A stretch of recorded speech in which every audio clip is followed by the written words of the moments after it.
আসসালামু আলাইকুম রহমতুল্লাহ। শাহিদুল ইসলাম লিখেছে everything is okay.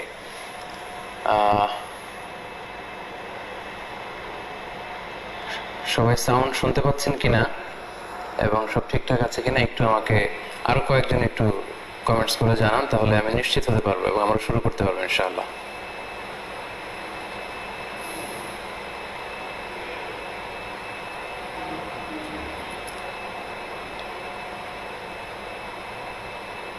Everything is clear. আচ্ছা, মাসুদুল ইসলাম লিখেছে এভরিথিং ইজ ক্লিয়ার। তাহলে আমরা শুরু করতে যাচ্ছি ইনশাআল্লাহ।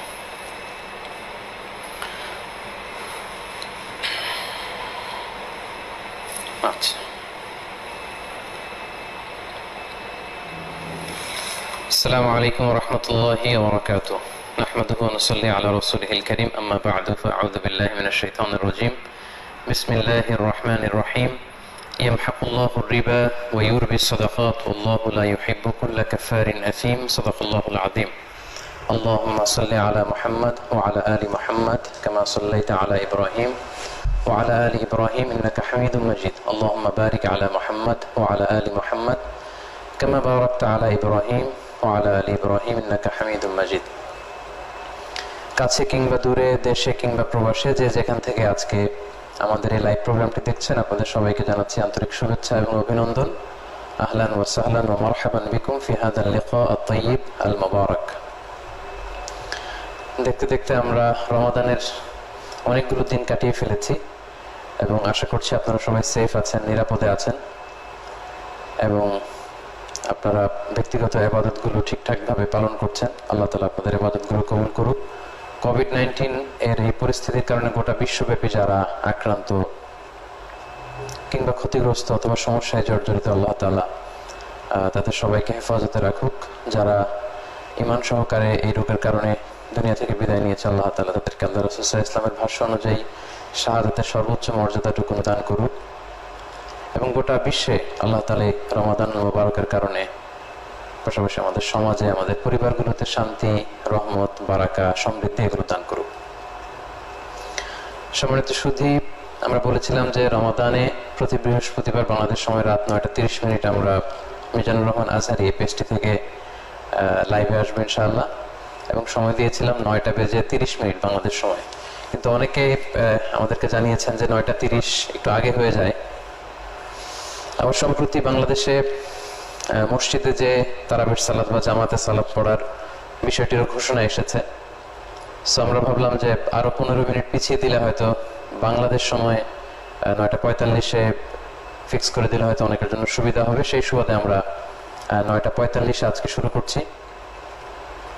ইতিমধ্যে প্রায় 25,000 দিনী ভাই বোন আমাদের এই লাইভটিতে যুক্ত হয়েছেন। আমি সবাইকে অনুরোধ করবো আপনারা শেয়ার করে দিন, ফলে অন্যান্য ভাই বোনেরা আজকের এই আলোচনাটি থেকে উপকৃত হতে পারবে ইনশাআল্লাহ বিইذنিল্লাহ।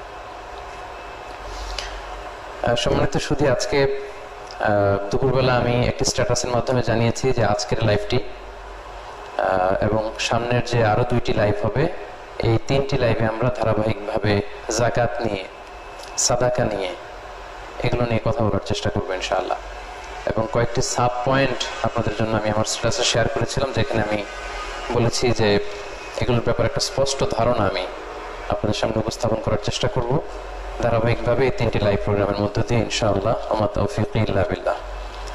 তাহলে আজকে নির্ধারিত টপিকের উপর লাইভের আলোচনা শুরু করার আগে আমি ছোট্ট একটি বিষয় আপনাদেরকে একটু ক্লারিফাই করতে চাই। সেটি হচ্ছে, গত লাইভে আমার আলোচনার একটা পর্যায়ে আমি আসহাবুল আমাল আশ-শাক্কা, মানে যারা প্রচন্ড রোদে কঠোর পরিশ্রম করে যাদেরকে জীবিকা নির্বাহ করতে হয়, তাদের রোজার ক্ষেত্রে বিধান কি হবে এবং শরিয়া তাদের ব্যাপারে কি বলেছে, এই প্রসঙ্গটা আমি টেনেছিলাম। তো তারপর থেকে দেখেছি অনেকে আমার কাছে জানতে চেয়েছেন যে শেখ, রিকশাওয়ালাদের ব্যাপারে আপনি যেটা বলেছেন এটা একটু ক্লারিফাই করবেন কিনা, বা আগামী লাইভে এই বিষয় নিয়ে আপনি একটু কথা বলবেন কিনা। আসলে সম্মানিত দিনী ভাই এবং বোনেরা, বেসিক্যালি রিকশাওয়ালার প্রসঙ্গটা এটা কেবলমাত্র একটা উদাহরণ মাত্র। এটা উদাহরণ হিসেবে আমি এনেছিলাম যে প্রচন্ড চৈত্র মাসে, বাংলাদেশের চৈত্র মাসে যারা রিক্সা চালায়, বর্তমানে অবশ্য মোটর দিয়ে রিক্সা আবিষ্কার হয়েছে, মোটর চালিত রিক্সা। কিংবা অটো রিক্সা যেটাকে বলে, যেটা চালাতে অবশ্য খুব কষ্ট হয় না, কিন্তু প্যাডেল দিয়ে চালাতে হয় যে রিক্সা, এরকম রিক্সা চালক যারা আছেন, রোজা রেখে 2-3 জন যাত্রী নিয়ে প্রচন্ড রৌদ্রের মধ্যে চৈত্র মাসে বিশেষ করে রিক্সা চালানোটা, এটা তাদের জন্য খুবই কষ্টকর। তো এটা জাস্ট একটা উদাহরণ ছিল, বেসিক্যালি এটা ছিল একটা উদাহরণ। এবং পাশাপাশি আমরা সৌদি আরবে প্রচন্ড রোদে, লেটসে 40°C বা 45°C রোদের মধ্যে যে সমস্ত ভাইরা কনস্ট্রাকশনে কাজ করে, সেটা আমরা ফর এন এক্সাম্পল মাসালান উদাহরণস্বরূপ এনেছিলাম। পাশাপাশি আমরা এটাও বলেছিলাম যে আয়রন ফ্যাক্টরিতে প্রচন্ড উত্তাপে যারা কাজ করে তাদের ব্যাপারে। এবং সেক্ষেত্রে কিন্তু সম্মানিত দিনী ভাই এবং বোনেরা, আমি শুরুতেই বলেছিলাম যে রমজান মাসে এই কাজ, কষ্টকর কাজ করে যদি রোজা রাখতে কন্টিনিউ করতে খুব সমস্যা হয়, তাহলে তাদের জন্য সাজেশন হচ্ছে তারা অন্য কাজ খুঁজবে, যেহেতু এটা তো আল্লাহর একটা ফরজ বিধান, রোজা তাদেরকে কন্টিনিউ করতে হবে। এজন্য প্রথমে কিন্তু আমি কথাটা এইভাবে রিভিল করেছিলাম বা শুরু করেছিলাম যে তারা অন্য কোনো কাজ খুঁজবে, অন্য কোনো কাজের ব্যবস্থা করে হলেও রমাদানে রোজা রাখবে। যেহেতু রমাদান তো হুট করে আসে না, বছরের 12টি মাসের মধ্যে একটি মাস হচ্ছে রমাদান। সো এই জাতীয় কষ্টকর কাজ যারা করে, তারা আগ থেকে অন্য কাজের ব্যবস্থা তারা করবে এবং করে রোজা রাখবে। এটা দিয়ে আমি আসলে কথা শুরু করেছিলাম। তো আমি বেসিকলি পরিস্থিতি যখন কারো সাধ্যের বাইরে চলে যায় বা কেউ যখন নিরুপায় হয়ে যায়, ওই প্রসঙ্গটা বোঝানোর জন্য বলেছিলাম যে শরিয়া তাদেরকে ছাড় দিয়েছে, কিন্তু আমি একবারের জন্য কিন্তু বলিনি যে তাদের রোজা রাখা লাগবে না। আমি বারবার উল্লেখ করেছি যে তারা রোজা ভাঙতে পারবে, পরবর্তীতে তাদেরকে কাজা করে দিলে চলবে। তো এটা হচ্ছে নিরুপায় যদি কেউ হয়ে যায়, সাধ্যের বাইরে তো আল্লাহ তাআলা কিছু চাপিয়ে দেন না। তো এক্ষেত্রে কথা হচ্ছে এই জাতীয় কঠিন প্রচন্ড গরমের মধ্যে থেকে যারা চাকরি করে বা কাজ করে যারা জীবিকা নির্বাহ করেন, তাদের ক্ষেত্রে কথা হচ্ছে আপনারা রমাদানে অন্য কোনো কাজের মাধ্যমে যদি জীবিকা নির্বাহের সুযোগ হয়, সেটা সর্বোচ্চ চেষ্টা করতে হবে। অথবা দিনে কাজ বাদ দিয়ে যদি রাতে কাজ করে মেকআপ করা যায়, সেটার চেষ্টা করতে হবে। অথবা রমাদানে যদি ছুটি নেওয়া যায়, সেটার চেষ্টা করতে হবে। অথবা যেহেতু এটা 11 মাস পরে 1 মাসের জন্য রমাদান, সারা বছর একটু একটু খাবার জমিয়ে রেখে, ইদ্তিখার করে বা একটু টাকা জমিয়ে রেখে রমাদানের জন্য এটা করতে হবে এবং তাদেরকে রোজা রাখতে হবে। এখানে কথা হচ্ছে শ্রমজীবী সকল ভাইরাই যারা চৈত্র মাসে রিক্সা চালান, কিংবা ফ্যাক্টরিতে কাজ করেন, কিংবা কনস্ট্রাকশনে কাজ করেন, কিংবা মরুভূমিতে প্রচন্ড রোদে কাজ করেন, তারা রোজা রাখতে হবে। সাহুর খেয়ে প্রতিদিন রোজা শুরু করবে, কিন্তু কাজ করতে করতে যদি অবস্থা এমন হয়ে যায় যে প্রচন্ড পিপাসার্থ হয়ে গিয়েছেন, অনেক সময় এমন হয় যে বাংলাদেশে চৈত্র মাসে হিট স্ট্রোক করে অনেক লোক মারা যায়। তো রিক্সা চালাতে চালাতে কেউ যদি মারাত্মক পিপাসার্থ হয়ে যান এবং এটা ধৈর্য ধারণ করা যদি তার সাধ্যের বাইরে চলে যায়, অনেকে গরম উত্তাপের মধ্যে কাজ করতে করতে বেহুশ হয়ে যাওয়ার উপক্রম, এইরকম পরিস্থিতি যদি কারো ঘটে, সেক্ষেত্রে তিনি রোজা ভাঙতে পারবেন। এবং এটা হানাফি মাযহাবের বিভিন্ন ফিকহের কিতাবে এমনটাই বলা আছে। রুদ্দুল মুখতারেও ঠিক এরকমই বলা আছে, কেউ যদি প্রচন্ড কাজের কারণে কষ্ট করতে করতে সে যদি পিপাসার্থ হয়ে যায়, প্রাণনাশের আশঙ্কা করে, তাহলে সেক্ষেত্রে সে ব্যক্তি রোজা ভাঙতে পারবে, পরবর্তীতে এই রোজাটি কাজা করে ফেলবে। তো এই পুরো প্রসঙ্গটা বেসিকলি কেউ যদি নিরুপায় হয়ে যায়, সেক্ষেত্রে ইচ্ছা করে কোনো ওজর ছাড়া, শরীরে মারাত্মক ওজর ছাড়া বা মারাত্মক পরিস্থিতি ছাড়া বা একেবারে ইমার্জেন্সি পিরিয়ড ছাড়া তো কোনো বিশ্বাসী লোক, কোনো মুসলিম তো ঠুনকো কোনো অজুহাত দিয়ে, কোনো ওজোর আপত্তি দিয়ে এরকম একটা ফরজ ইবাদত, ইসলামের একটা গুরুত্বপূর্ণ রুকন তো ছেড়ে দিতে পারে না। কিন্তু অনেকেই বলে বেড়াচ্ছেন যে আমি বলেছি রিক্সাওয়ালাদের রোজা রাখা লাগবে না, বলেছেন মিজানুর রহমান আজহারী। আসলে কি আমি কথাটা এরকম বলেছিলাম যে রিক্সাওয়ালাদের রোজা রাখা লাগবে না? ব্যাপারটি এমন নয়, বরং কষ্টকর কাজ, প্রচন্ড গরমের মধ্যে যে ভাইরা কাজ করেন, তারা তাদের সর্বোচ্চ চেষ্টা প্রচেষ্টাটুকুন অব্যাহত রাখবেন, যাতে করে অন্য কোনো কাজের মধ্য দিয়ে রমাদান কাটানো যায়, কিংবা রাতের বেলা কাজ করবে, কিংবা সারা বছর জমিয়ে রেখে রমাদানে সেটা মেকআপ করবে, কিন্তু তারা রোজা রাখবে। রোজা রাখা লাগবে না এমনটি বলা হয়নি, বলা হয়েছে যদি সাধ্যের বাইরে চলে যায়, নিরুপায় হয়ে যায়, তাহলে তারা রোজা ভাঙতে পারবে। এবং যে কয়টি রোজা তারা ভাঙলো, পরবর্তীতে এগুলো কাজা করে দিতে হবে। এটা হচ্ছে পুরো বিষয়। সো এটা একটা স্পেশাল মুভমেন্টের কথা বলা হয়েছে, এটা একটা খাস মাসালা। এটা আমভাবে কিন্তু বলে দেওয়া হয়নি রিক্সাওয়ালারা রোজা রাখবে না, কনস্ট্রাকশনে যারা কাজ করবে এদের রোজা রাখা লাগবে না, বলে আইয়াযুবিল্লাহ, এমনটা কিন্তু বলা হয়নি। তো আশা করি এই বিষয়টি আপনাদের কাছে সুস্পষ্ট হয়েছে। সম্মানিত দিনী ভাই এবং বোনেরা, আমরা বলেছিলাম যে আজকে থেকে শুরু করে সামনের 3টি লাইভে আমরা যাকাত এবং সাদাকা নিয়ে কথা বলবো। আজকে আমরা মূলত যাকাত সাদাকার 5টি বিষয় নিয়ে আপনাদের সামনে কথা উপস্থাপন করতে চাই। প্রথমে আমরা শুনব সাদাকা বা দানের গুরুত্ব। ইসলামে সাদাকা বা দানের গুরুত্ব বা তাৎপর্য কতটুকু। তারপরে আমরা জানবো সাদাকায়নের বা দানের কিছু ইসলামী দৃষ্টিভঙ্গি। এরপর আমরা শুনবো যাকাতের গুরুত্ব ও তাৎপর্য।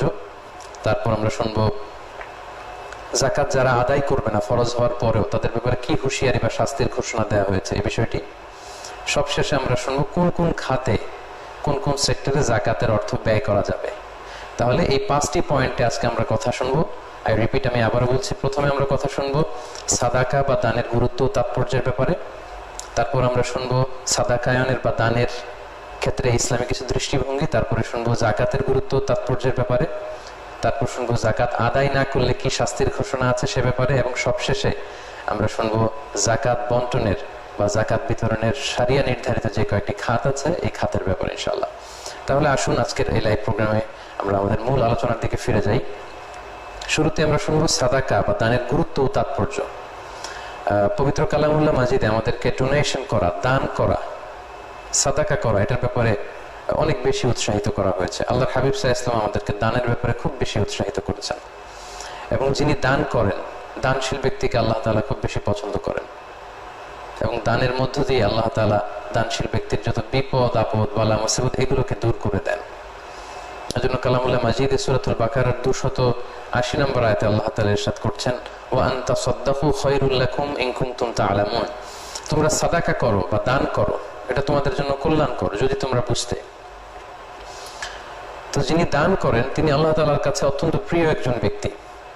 এবং দানশীল ব্যক্তির এই দানের মধ্যে দিয়ে এটা প্রমাণিত হয় যে সে ব্যক্তি অন্যের ব্যথায় ব্যথিত হন, অন্যের কষ্টে তিনি কষ্ট পান, ফলে তিনি অন্যকে সাহায্য করতে চান, সাপোর্ট করতে চান, সাহায্যের হাত তিনি বাড়িয়ে দিতে চান। তো এই জন্য দানশীল ব্যক্তিকে আল্লাহ তাআলা অত্যন্ত বেশি পছন্দ করেন। আমরা অনেক সময় মনে করি আমরা যদি ডোনেট করে দিই টাকা বা দান করে দিই তাহলে তো আমার টাকা কমে গেল, কিন্তু এটা ইসলামের দৃষ্টিভঙ্গির একেবারে বিরোধী। আসলে দান করলে, সাদাকা করলে, চ্যারিটি করলে বা ডোনেশন করলে আপনার সম্পদ কমে না, বরং সম্পদ বাড়ে। এতে আল্লাহ বারাকা দিয়ে থাকেন। যারা আমরা বারাকায় বিশ্বাসী তারা আমরা এটা বিশ্বাস করি, আমরা যদি দান করি এতে আমার সম্পদ কমবে না, বরং আল্লাহ তাআলা আমার সম্পদে অনেক বারাকা দিবেন। এরকম প্রায় শোনা যায় যে কোটি টাকা প্রতি মাসে ইনকাম করে, কিন্তু তার ফ্যামিলি মেম্বারসদের এমন কিছু দুরারোগ্য ব্যাধি আল্লাহ তাআলা দিয়ে দিয়েছেন যেগুলোর কারণে প্রতি মাসে 50 লক্ষ টাকা 60 লক্ষ টাকা একটা হসপিটাল বিল পরিশোধ করতে তার ব্যয় হয়ে যায়। এবং মাস শেষে কিছুই থাকে না, বরং সে ঋণের বোঝায় জর্জরিত। আবার 20,000 টাকা প্রতি মাসে ইনকাম, সেখান থেকে উনি দান করেন। এই দানের বরকতে, এই বারাকার কারণে সব খরচ, তার প্রয়োজনীয় খরচ শেষে মাস শেষে কিছু টাকা তার থেকে যায়। তো এটা কেন থাকে? কারণ এতে আল্লাহ তাআলা বারাকা দিয়েছেন। তো আমরা যারা বারাকায় বিশ্বাস করি, আমরা বিশ্বাস করি দান করলে কমে না, আসলে এটা বাড়ে। এবং আল্লাহ ঘোষণা দিয়েছেন, ওয়াদা দিয়েছেন যে দান যদি কেউ করে আল্লাহ তাআলা এটা বাড়াবেন, বাড়াতে বাড়াতে এটা দ্বিগুণ বহুগুণ করে প্রবৃদ্ধি দান করবেন। এমনকি হাদিসে এসেছে বাড়াতে বাড়াতে এটাকে পাহাড় সমতুল্য আল্লাহ করে দিবেন। আল্লাহ তাআলা ইরশাদ করছেন, ইয়ামহাকুল্লাহু রিবা ওয়া ইউরবি সাদাকাতি ওয়াল্লাহু লা ইউহিব্বু কুল্লা কাফফারিন আথিম। আল্লাহ তাআলা সুদকে ধ্বংস করবেন আর তিনি দানের মধ্যে তিনি বরকত দান করবেন, দানকে তিনি প্রবৃদ্ধি দান করবেন। এবং এটা বাড়াতে বাড়াতে আল্লাহ বহুগুণ বাড়িয়ে দিবেন।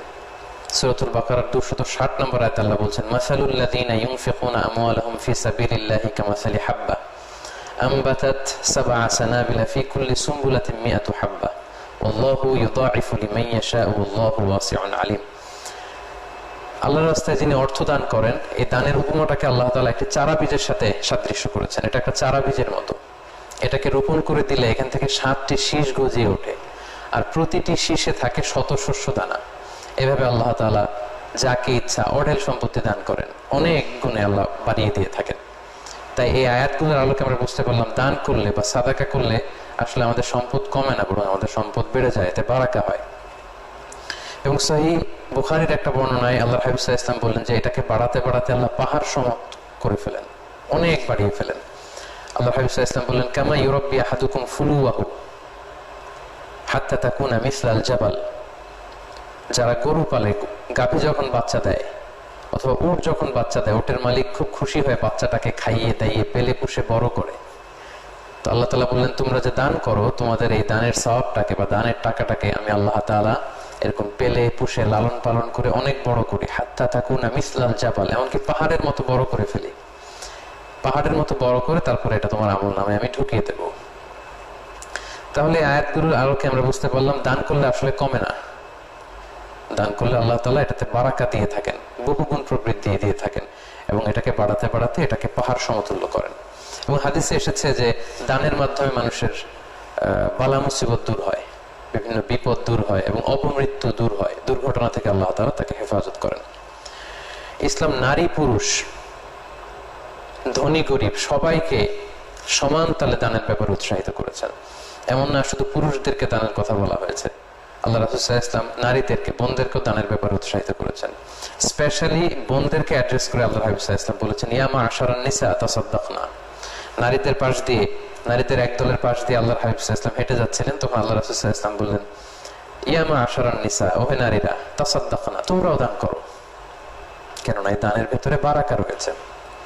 পাশাপাশি মদিনাতে যে সমস্ত সাহাবারা খুব গরিব ছিলেন, অসহায় ছিলেন, তার মধ্যে অন্যতম একজন সাহাবী হচ্ছেন বেলাল রাদিয়াল্লাহু তাআলা আনহু। তার সম্পদ বলতে তেমন কিছু ছিল না, কিন্তু আল্লাহ রাসূল সাল্লাল্লাহু আলাইহি ওয়াসাল্লাম এই বেলাল রাদিয়াল্লাহু তাআলা আনহুকে উদ্দেশ্য করে বলেছেন, আনফিক ইয়া বেলাল, হে বেলাল তুমিও আল্লাহর রাস্তায় দান করো। মুসনাদে আহমদ ইবনে হাম্বলের হাদিস, আনফিক ইয়া বেলাল ওয়ালা তাখশা মিন যিল আরশি ইকলালা। বেলাল তুমি দান করো, তুমি ভেবো না যে তুমি দান করলে তোমার সম্পদ কমে যাবে, কারণ আরশের মালিকের কাছে কোনো ঘাটতি নেই, আল্লাহর দরবারে কোনো ঘাটতি নেই, তিনি অঢেল সম্পদের মালিক। সো তুমিও দান করো। তো আমরা একটু চিন্তা করলে বুঝবো যে বেলাল রাদিয়াল্লাহু তাআলা আনহু, যার কোনো সম্পদ বলতে তেমন কিছু ছিল না, উনাকেও আল্লাহ রাসূল সাল্লাল্লাহু আলাইহি ওয়াসাল্লাম বলেছেন, হে বেলাল তুমি দান করো, এবং দান করলে তোমার সম্পদ কমে যাবে এই ভয় তুমি করো না। তাহলে বোঝা গেল নারী পুরুষ নির্বিশেষে, ধনী গরিব নির্বিশেষে সবাইকে ইসলাম দানের ব্যাপারে উদ্বুদ্ধ করেছেন, এবং ইসলাম আমাদেরকে জানিয়েছে যে দান করলে সম্পদ কমে না, বরং সম্পদ বেড়ে যায়। তাই আমাদের উচিত আমাদের যার যতটুকু সুযোগ আছে আল্লাহর রাস্তায় দান করা। শুধু এবার আমরা শুনবো, এই যে আমরা দান করব বা সাদাকা করব, এই সাদাকায়নের কিছু ইসলামী দৃষ্টিভঙ্গি আছে। এই দৃষ্টিভঙ্গিগুলো মেনটেইন না করে যদি আমরা দান করি, হয়তো আমাদের দানগুলো ধূলিসাৎ হয়ে যাবে, আল্লাহ তাআলার দরবারে কবুল হবে না। সেই দৃষ্টিভঙ্গিগুলো কি কি? মোট 10টি দৃষ্টিভঙ্গি, সাদাকায়নের 10টি ইসলামী দৃষ্টিভঙ্গি এ পর্যায়ে আমি আপনাদের সামনে উপস্থাপন করবো ইনশাআল্লাহ।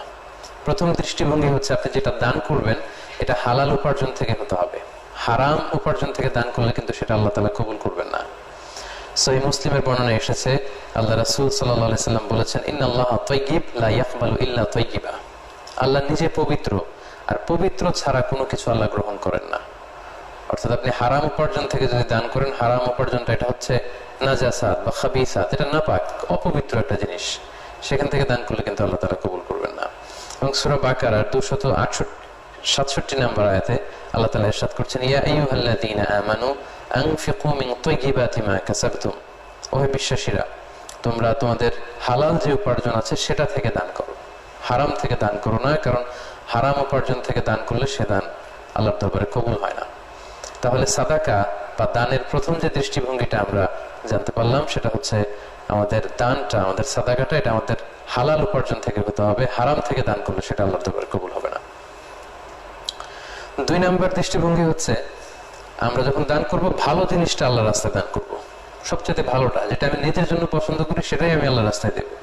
কিন্তু আমরা অনেক সময় এটা করি না। একজন ভিক্ষুক এসে টাকা চাইলো, স্যার কিছু টাকা দেন, তখন দেখা যায় যে পকেট থেকে আমরা টাকা বের করে সবচাইতে নোংরা, পচা, ছেঁড়া, ময়লাযুক্ত যে 10 টাকার নোটটা ছেঁড়া, ওইটা আমরা ভিক্ষুককে দিই। এটা কিন্তু আসলে ঠিক না, বরং যেটা চকচকে সুন্দর নোট, যেটা আমরা রেখে দিতে চাই, ওইটা গরিবের হাতে তুলে দেওয়া উচিত। কারণ আল্লাহর রাস্তায় আমরা যেটা দেবো এটা যেন সবচাইতে ভালো হয়। সূরাতুল বাকারার 267 নম্বর আয়াতে আল্লাহ বলেন, ওয়ালা তায়াম্মামুল খাবিসা মিনহু তুনফিকুন। যেটা নাপাক, যেটা সুন্দর না, যেটা ভালো নয়, এমন কোনো জিনিস তোমরা আল্লাহর রাস্তায় দান করো না, বরং সবচাইতে ভালো জিনিসটা তোমরা আল্লাহর রাস্তায় দান করো। আমরা অনেক সময় এমন হয় যে কারো আম গাছ আছে, সে ভাবলো যে আমগুলো পাড়ার পরে কিছু আম গরিব মিসকিনদের মধ্যে দান করবো। দেখা যায় যে সবচেয়ে পচা যে আমগুলো, যে আমগুলোর মধ্যে পোকা ধরে গিয়েছে, ওই পোকাযুক্ত পচা আমগুলো আমরা গরিবদের হাতে তুলে দিই। এটাও কিন্তু দানের যে সঠিক দৃষ্টিভঙ্গি তার সাথে কন্ট্রাডিক্ট করে। কারণ আল্লাহ তাআলা কালামুল্লাহ মাজিদে ইরশাদ করেছেন, লান তানালুল বিররা হাত্তা তুনফিকু মিম্মা তুহিব্বুন, তোমরা ততক্ষণ পর্যন্ত পুণ্য হাসিল করতে পারবে না যতক্ষণ না তোমরা নিজেরা নিজেদের জন্য যেটাকে পছন্দ করো সেটা যতক্ষণ না অন্যকে দান করতে না পারবে, সেটা আসলে প্রকৃত দান হবে না। তাই সম্মানিত দিনী ভাই এবং বোনরা, দানের ক্ষেত্রে যেটা সবচাইতে ভালো জিনিস সেটা যেন আমরা আল্লাহর রাস্তায় দান করি। ছিঁড়া টাকার যে ছিঁড়া নোট থাকে, ময়লা নোট থাকে আমাদের পকেটে, খুঁজে খুঁজে ওইটা যেন দান না করি। আমি গাছের আম দান করতে চাই, পচা আমগুলো, নষ্ট আমগুলো যেগুলো আমার খেতে রুচিতে বাঁধে, এগুলো যেন আমি গরিবের হাতে তুলে না দিই। তাহলে দানের দ্বিতীয় দৃষ্টিভঙ্গি হচ্ছে আমরা ভালো জিনিসটা আল্লাহর রাস্তায় দেব। সাদাকায়ন বা দানের 3 নম্বর দৃষ্টিভঙ্গি হচ্ছে দান করতে হবে প্রয়োজনাতিরিক্ত যেটা আছে আপনার, সেটা মানে আপনার নিজের যে বেসিক নিড এগুলো পূরণ করার পরে এরপরে আপনার কাছে অতিরিক্ত যেটা থাকবে সেটা আপনাকে দান করতে হবে। আপনার নিজের প্রয়োজন পূরণ না করে আপনি দান করবেন, এইরকম দানের কথাও কিন্তু ইসলাম আমাদেরকে উদ্বুদ্ধ করেনি। আল্লাহ তাআলা সূরাতুল বাকারার 219 নম্বর আয়াতে বলছেন, ওয়ায়াসআলুনাকা মাযা ইউনফিকুন কুলিল আফওয়া। নবী হে, লোকেরা আপনাকে জিজ্ঞেস করে যে তারা কি দান করবে আল্লাহর রাস্তায়, আপনি তাদেরকে সোজা সাপটা ক্লিয়ারলি বলে দিন আল আফওয়া, যেটা অতিরিক্ত, যেটা তোমার লাগছে না, তোমার যত প্রয়োজনীয় বেসিক নিডস আছে এগুলো তুমি ফুলফিল করেছো, এরপরে তোমার কাছে অতিরিক্ত অর্থ জমা হয়ে আছে, সেখান থেকে তুমি দান করবে। পাশাপাশি দানের ক্ষেত্রে যেন আমরা ভারসাম্য, চেক এন্ড ব্যালেন্স করি, ভারসাম্য রক্ষা করি, সেটাও কিন্তু ইসলাম আমাদেরকে জানিয়েছে এবং শিখিয়েছে। সূরাতুল ফুরকানে যেখানে আল্লাহ রহমানের প্রিয় বান্দাদের গুণাবলীর কথা বলছিলেন, সেখানে একটি আয়াতে আল্লাহ তাআলা বলেছেন, ওয়াল্লাযীনা ইযা আনফাকু লাম ইউসরিফু ওয়া লাম ইয়াখতুরু ওয়া কানা বাইনা যালিকা কাওয়ামা।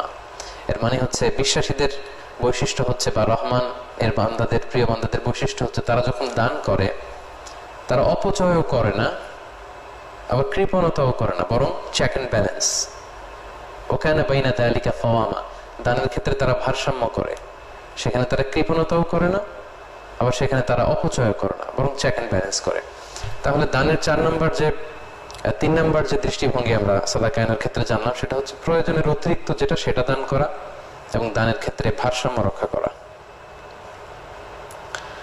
দান করার 4 নম্বর ইসলামী দৃষ্টিভঙ্গি হচ্ছে দান করতে হবে শুধুমাত্র আল্লাহ তাআলার সন্তুষ্টির জন্য। এটা লোক দেখানো কোনো কারণে যেন দান না হয়ে যায়। যদি আমরা লোক দেখানো কোনো কারণে দান করি তাহলে কিন্তু সেই দানটা আল্লাহ তাআলার দরবারে কবুল হবে না, যেটাকে আমরা শো অফ বলি, মানুষকে দেখানোর জন্য, বাহবা পাওয়ার জন্য। তাহলে এটা হয়ে যাবে কাল্লাযী ইউনফিকু মালাহু রিআআন নাস, মানুষকে দেখাবার জন্য তারা এই দানটা করলো, এই দান কিন্তু আল্লাহ তাআলা কবুল করবে না। কারণ হাদিস শরীফে এসেছে যে অনেক দানশীল ব্যক্তি জাহান্নামে যাবে। কিয়ামতের দিন অনেক বড় বড় দানশীলকে আল্লাহ বলবেন যে তুমি জাহান্নামে যাও। তো দানশীল ব্যক্তি বলবে, আল্লাহ আমার সমুদয় সম্পত্তি আমি তো তোমার জন্য ব্যয় করেছি, আমি কেন জাহান্নামে যাব? আল্লাহ তাআলা বলবেন যে তুমি এগুলো ব্যয় করেছিলে যে লোকজন তোমাকে বলবে যে তুমি অনেক বড় হাতেম তাই, তুমি অনেক বড় দানবীর, তো এগুলো তো দুনিয়াতে তোমাকে বলা হয়েছে, আমার কাছে তুমি কি চাও? আমার কাছে তোমার জন্য আর কোনো কিছু নাই, অবশিষ্ট নেই, তুমি জাহান্নামে যাও। বলে আইয়াযু বিল্লাহ। তো এই জন্য লোক দেখানো দান যারা করবে, এরকম অনেক দানশীলও কিন্তু জাহান্নামে যাবে।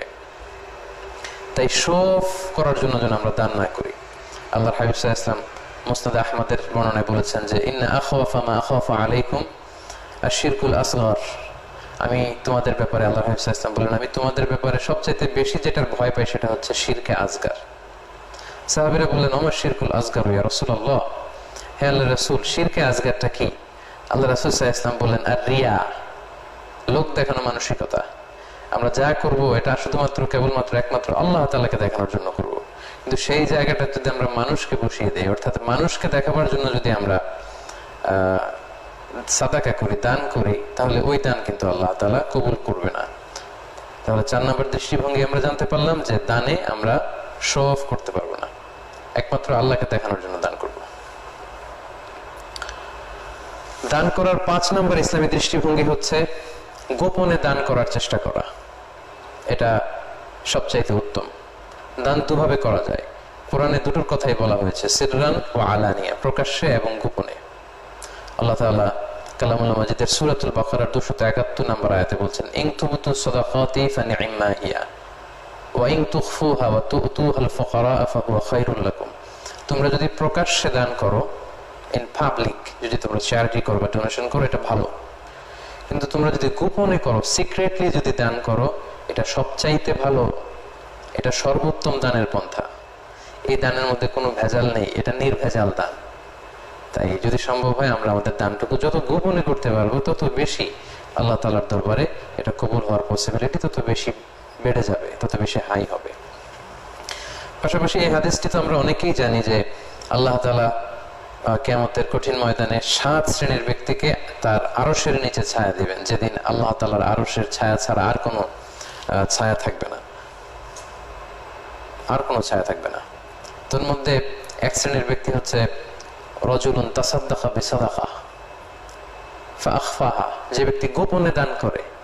7 শ্রেণীর মধ্যে এক শ্রেণীর হচ্ছে ওই ব্যক্তি যে গোপনে আল্লাহর রাস্তায় দান করে, এত গোপনে দান করে যে হাত্তা লা তা'লামা শিমালু মা ইউনফিকু ইয়ামিনু, তার ডান হাত কি দান করেছে বাম হাত সেটা টের পায়নি। ডান হাত কি দিল, ডান হাত আর বাম হাত একেবারে কাছাকাছি, কিন্তু ডান হাত কি দিল বাম হাত সেটা টের পায়নি। এটা দিয়ে বোঝানো হয়েছে সে এত গোপনে দান করে যে তার আশেপাশের কেউ সেটা জানে না।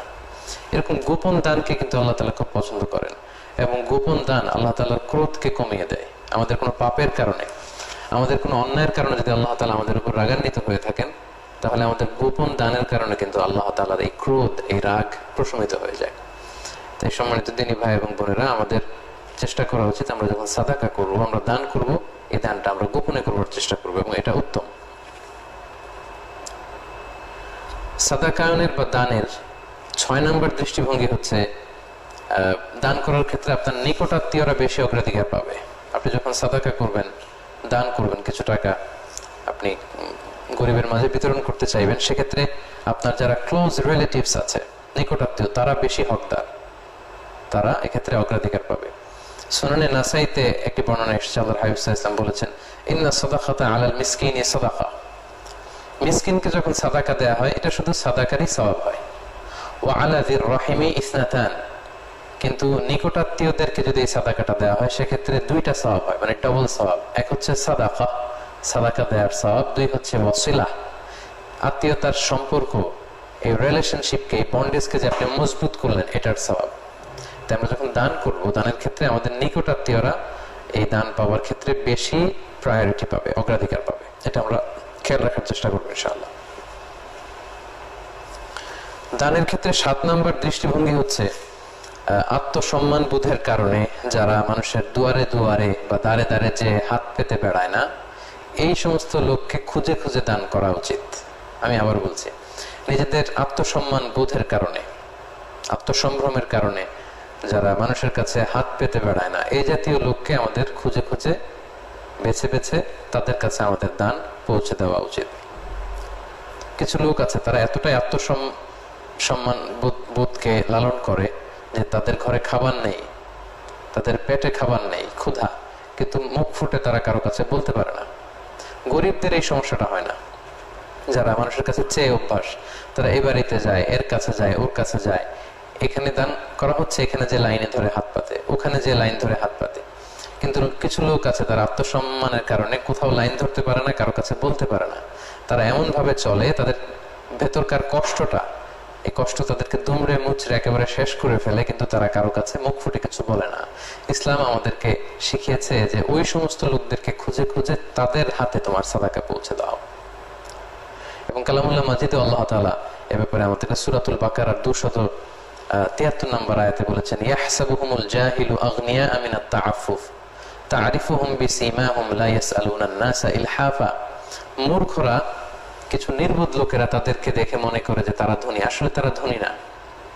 তাদের আত্মসম্মানের কারণে তারা মানুষের কাছে চেয়ে বেড়ায় না, হাত পেতে বেড়ায় না। আমাদের উচিত তাদের কাছে আমাদের দানগুলো পৌঁছে দেয়া। এই কোভিড-19 এই আউটব্রেকের পিরিয়ডে যারা ধনী তারা তো দান করে যাচ্ছেন, আর যারা গরিব তারা এই দান গ্রহণ করছেন। এবং যারা হাত পাতার অভ্যাস আছে তারা সব জায়গায় যে হাত পাততে পারে, তারা হয়তো একবারের জায়গায় 5 বার 10 বার ত্রাণ পাচ্ছেন বা সহযোগিতা পাচ্ছেন। কিন্তু আত্মসম্মান বোধের কারণে যারা অন্যের কাছে হাত পাততে পারে না, তারা কিন্তু খুব কষ্টে আছেন।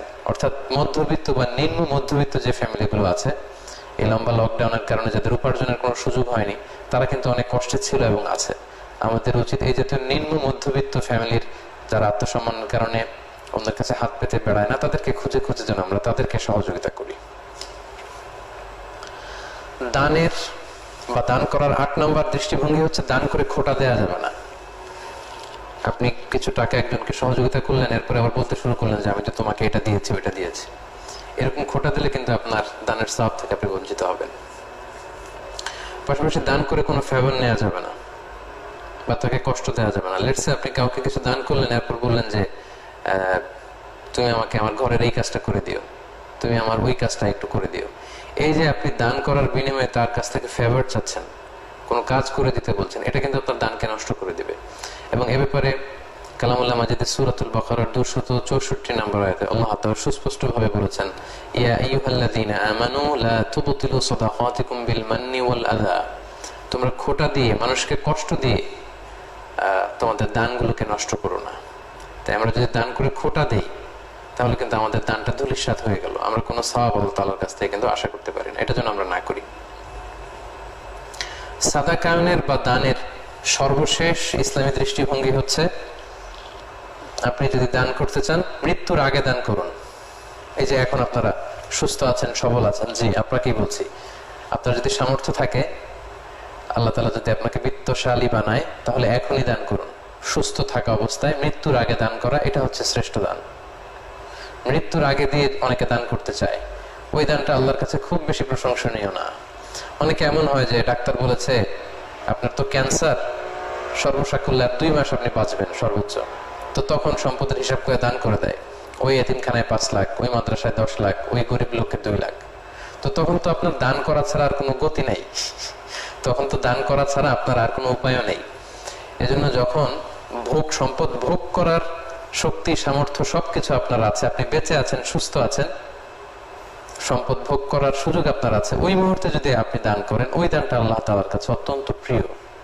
তাই মৃত্যুর আগে সুস্থ থাকা অবস্থায় সম্পদ ভোগের আমাদের আকাঙ্ক্ষা আছে, সুযোগ আছে, ওই মুহূর্তে যদি আমরা আল্লাহর রাস্তায় দান করি, ওই দানটা আল্লাহ তাআলার কাছে প্রিয়।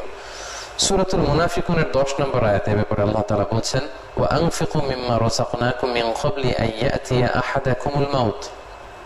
তোমাদের মৃত্যু আসার আগেই সুস্থ থাকা অবস্থায় তোমরা দান করো। ফায়াকুলু রাব্বি লাউলা আখারতানি ইলা আজালিন করিব ফাআসাদদাকা ওয়া আকুম মিনাস সালিহিন। অনেকের অবস্থা এমন হবে যে মৃত্যুর পরে সে আল্লাহকে বলবে, আল্লাহ আরেকটু যদি সুযোগ দিতে আমাকে, আর যদি কয়েক মাস আমি বেঁচে থাকতাম পৃথিবীতে, তাহলে আমার সব সম্পদগুলো আমি দান করে আসতাম। কিন্তু তাকে কিন্তু এই সুযোগ আল্লাহ তাআলা দান করবেন না।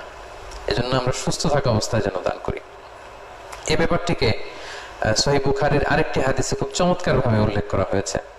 এক সাহাবী এসে আল্লাহ রাসূল সাল্লাল্লাহু আলাইহি সাল্লামের কাছে জিজ্ঞেস করলেন, ইয়া রাসূলুল্লাহ আইয়ু সাদাকাতি আ'তামু আজরান। হে আল্লাহর রাসূল সাল্লাল্লাহু আলাইহি ওয়াসাল্লাম, কোন সাদাকাটা আল্লাহ তাআলার কাছে বেশি প্রিয়, বা কোন সাদাকায় বেশি প্রতিদান পাওয়া যাবে, কোন সাদাকায় সওয়াব বেশি? আল্লাহর হাবিব সাল্লাল্লাহু আলাইহি ওয়াসাল্লাম বললেন, ওয়া আনতা সাদাকা ওয়া আনতা সহিহুন শাহীহ। এমন অবস্থায় তুমি দান করবে যে তুমি সুস্থ আছো, তুমি সুস্থ, তুমি বেঁচে আছো এবং সম্পদ ভোগ করার সুযোগ তোমার আছে। এই অবস্থায় যখন তুমি দান করবে, এই দানটা আল্লাহ তাআলার কাছে সবচেয়ে বেশি প্রিয়। তাখশাল ফাকরা ওয়া তা'মুলুল গিনা। তুমি দারিদ্র হওয়ার ভয় করো, তোমার ভোগের সুযোগ আছে, তুমি ধনাঢ্যতা কামনা করছো, এই মুহূর্তের দানটা আল্লাহর কাছে প্রিয়। ওয়ালা তুমহিল। দান করব করে এটাকে আর পিছায়ও না, আর দেরি করো না। হাত্তা ইযা বালাগাতিল হুলকুমা কুলতা লিফুলানিন কাযা ওয়া লিফুলানিন কাযা ওয়া ক্বাদ কানা লিফুলান। অনেকের অবস্থা এমন হয় যে দান করব করে মৃত্যুর বিছানায় যখন শোয় তখন উইল করে দেয়, উইল করে দিলাম ওই মাদ্রাসায় 5 লাখ, ওই এতিমখানাতে 10 লাখ, অমুক লোককে 3 লাখ, এরকম দিয়ে দেয়। তো ওই সময় তো আপনি না দেয়া ছাড়া কোনো উপায় নেই। আপনি দিলেও যা, না দিলেও তা, কারণ আপনি না দিলেও এটা ওরাই পাবে, মানুষই এটা খেয়ে পরে শেষ করবে, আপনি তো আর খাওয়ার সুযোগ নাই। তো ওই যে দেওয়াটা আপনি দিচ্ছেন মৃত্যুর আগে, ওটা আপনি বাধ্য হয়ে দিচ্ছেন, স্বেচ্ছায়, আপনার সুস্থ সবল অবস্থায় কিন্তু আপনি দিচ্ছেন না। তো এই জন্য দানের ক্ষেত্রে সর্বশেষ যে দৃষ্টিভঙ্গির কথাটি আমি বললাম, সেটা হচ্ছে মৃত্যুর আগে সুস্থ থাকা অবস্থায়, এখন ভোগ করার সুযোগ আছে, ঠিক ওই মুহূর্তে যদি আপনি দান করেন, ওই দানটি আল্লাহ তাআলার কাছে অত্যন্ত প্রিয়। তাহলে সম্মানিত দিনী ভাই এবং বোনেরা, আমরা সাদাকার গুরুত্ব, তাৎপর্যের ব্যাপারে শুনলাম, তারপর সাদাকায়নের বা দানের ক্ষেত্রে কিছু ইসলামী দৃষ্টিভঙ্গি, এগুলো আমরা শুনলাম। এ পর্যায়ে আমরা জাকাতের ব্যাপারে শুনবো। এতক্ষণ আমি যেগুলো বলেছি এগুলো হচ্ছে সাধারণ সাদাকা, সাধারণ চ্যারিটি বা ডোনেশন, নফল যে দান সেগুলোর ব্যাপারে বলেছি। এবার আমরা শুনবো জাকাতের ব্যাপারে, যেটি নফল নয়, এটি ফরজ। এটিকে আল্লাহ তাআলা প্রত্যেক বিত্তশালী নারী এবং পুরুষের জন্য এটাকে অব্লিগেটরি করে দিয়েছেন। এই জাকাতের ব্যাপারে এখন আমরা কথা শুনবো ইনশাআল্লাহ। সম্মানিত সুধী মণ্ডলী, জাকাত হচ্ছে ইসলামের 5টি রুকুনের মধ্যে থেকে অন্যতম একটি রুকুন। এটি তৃতীয় রুকুন, one of the 5 pillars of Islam. ইসলামের 5টি ভিত্তির একটি ভিত্তি। এবং ইসলামে ইবাদতগুলো দুই ধরনের, একটা হচ্ছে আল ইবাদা আল মালিয়া, আর একটা হচ্ছে আল ইবাদা আল বাদানিয়া। একটা হচ্ছে দৈহিক ইবাদত, যেটাতে কায়িক শ্রম হয়, কষ্ট করে সে ইবাদতটা করতে হয়। লেটস সে সালাত, তাহাজ্জুদের সালাত, ফরজ সালাত, রুকু সেজদা দিতে হয়, এটাতে শারীরিক কষ্ট আছে।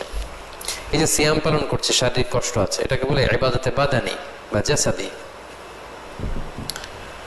কিন্তু যাকাতটা হচ্ছে আল ইবাদা আল মালিয়া, এটা হচ্ছে আর্থিক ইবাদত। এই ইবাদতের ক্ষেত্রে অনেকে ঝামেলায় পড়ে যায়। এটাতে অনেকে 5 ওয়াক্ত সালাত আদায় করে, কষ্ট করে রমাদানের 30টা রোজা রাখে, কিন্তু যাকাত দিতে চায় না। এই জায়গাটাতে অনেকে ভুল করে ফেলে। তো সেই ব্যাপারে গণসচেতনতা তৈরির জন্যই আমাদের আজকে এই যাকাত সংক্রান্ত লাইভ। এটি হচ্ছে ইবাদতে মালিয়া, এবং এই যাকাতকে আল্লাহ তাআলা দ্বিতীয় হিজরির শাওয়াল মাসে আমাদের জন্য ফরজ করেছেন। হিজরি দ্বিতীয় সনের শাওয়াল মাসে এটাকে ফরজ করা হয়েছে। এবং এটি ইসলামের যে 5টি ভিত্তি, 5টি ভিত্তির একটি অন্যতম ভিত্তি। সম্মানিত ভাই এবং বোনেরা, ইসলামকে যদি আমরা একটা তাঁবুর সাথে তুলনা করি, তাহলে যাকাত হচ্ছে এই তাঁবুর মাঝখানের খুঁটি। কথাটা একটু খেয়াল করে বুঝতে হবে। আই রিপিট, আমি আবারও বলছি, ইসলামকে যদি আমরা একটি টেন্ট বা তাঁবুর সাথে তুলনা করি, তাহলে যাকাত হচ্ছে এই তাঁবুর মাঝখানের খুঁটি।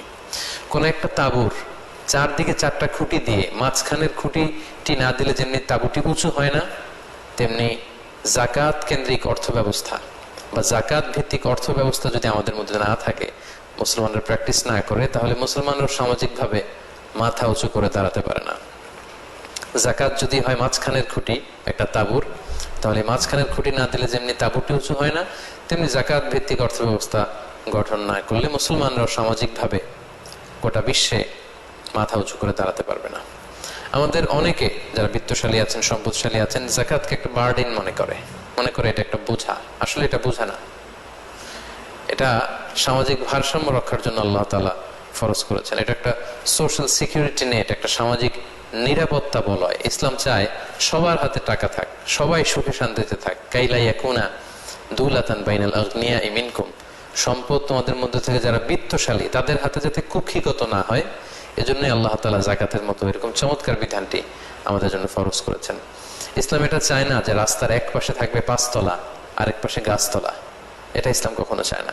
ইসলাম চায় না যে শহরের এক পাশে 7 স্টার হোটেল থাকবে, 5 স্টার হোটেল থাকবে, 5 তারকা হোটেল, যেখানে খাদ্য, আনন্দ, এন্টারটেইনমেন্ট, সুখ, বিত্ত, বৈভবের ছড়াছড়ি, আর এই শহরের আরেক পাশে বস্তির ভেতরে দুমড়ে মুচড়ে কেঁদে একজন লোক অনাহারে দিন কাটাবে। এটা ইসলাম চায় না। বরং ইসলাম চায় সম্পদের তারল্য গোটা সমাজের সবার কাছে যেন পৌঁছে যায়। এজন্য ইসলাম যাকাতটাকে খুব বেশি গুরুত্ব দিয়েছে। এবং কালামুল্লাহ মাজিদে ইন্ডিভিজুয়ালি 86 বার, 86 টাইমস, 86 বার এই যাকাতের কথা আল্লাহ তাআলা উল্লেখ করেছেন। আর সালাতের সাথে মানে নামাজের সাথে যুক্ত করে 29 বার উল্লেখ করেছেন। নানাভাবে আল্লাহ তাআলা এই যাকাতের কথা বলেছেন। কোথাও আল্লাহ বলেছেন আকামাস সালাহ ওয়া আতাজ যাকাত, তারা নামাজ কায়েম করে যাকাত দেয়। কোথাও বলেছেন ইউকিমুনাস সালাতা ওয়া ইউতুনাজ যাকাত, বিশ্বাসীরা তারা সালাত কায়েম করে যাকাত দেয়। কোথাও বলেছেন আকামুস সালাতা ওয়া আতাউজ যাকাত। নানাভাবে, নানা ফর্মে আল্লাহ তাআলা এই যাকাতের কথা কিন্তু উল্লেখ করেছেন। এবং সম্মানিত দিনী ভাই এবং বোনেরা, মজার ব্যাপার হচ্ছে যাকাত কিন্তু শুধু আমাদের উপরই ফরজ নয়, আমাদের আগে যত নবী ছিল, যত উম্মত ছিল, সবার উপরে কিন্তু আল্লাহ তাআলা এই যাকাতকে ফরজ করে দিয়েছিলেন। আমরা যদি বর্তমান পৃথিবীতে অন্যান্য ধর্মের দিকে তাকাই, তাহলে দেখবো হিন্দু ধর্মে তারাও কিন্তু ডোনেশনের ব্যাপারে উদ্বুদ্ধ করে। আমরা যদি বৌদ্ধ ধর্ম দেখি, বুদ্ধিস্টরাও কিন্তু চ্যারিটি করে। তার মানে বর্তমান পৃথিবীতে যত ধর্ম আছে সব ধর্মই চ্যারিটি করা, দানের ব্যাপারে উৎসাহ দিয়েছে। কিন্তু ইসলাম এক্ষেত্রে অনন্য, অসাধারণ, ইউনিক, কমপ্লিটলি ইউনিক। ইসলাম শুধু দানকে উদ্বুদ্ধই করেনি, ইসলাম শুধু দানের ব্যাপারে উৎসাহিতই করেনি, বরং ইসলাম এটাকে ফরজ করে দিয়েছে বিত্তশালীদের জন্য। যারা ধনী তাদেরকে শুধু উৎসাহিত করেনি, তাদেরকে 2.5%, তাদের সম্পদের 2.5% দান করা প্রতি বছর, এটাকে ওয়াজিব করে দিয়ে, ফরজ করে দিয়েছে, অব্লিগেটরি। তাই আমাদের মনে রাখতে হবে যাকাত কিন্তু গরিবের প্রতি করুণা নয়। যারা যাকাত দিচ্ছেন তারা গরিবদের প্রতি করুণা করছেন, দয়া দেখাচ্ছেন, বিষয়টা এমন না। এটা গরিবদের হক। আল্লাহ বলছেন ওফি আমওয়ালিহিম হাক্কুন লিসাইলি ওয়াল মাহরুম। আর বিত্তশালীদের সম্পদে, ধনীদের সম্পদে গরিবদের অধিকার রয়েছে, যেটাকে রাইটস বলে, হিউম্যান রাইটস, উইমেন রাইটস। এরকম যাকাতটা হচ্ছে, এটা হচ্ছে poor peoples right, vulnerable peoples right. সমাজে যারা সুবিধা বঞ্চিত, গরিব দুস্থ, এটা তাদের অধিকার, এটা তাদের প্রতি দয়া নয়।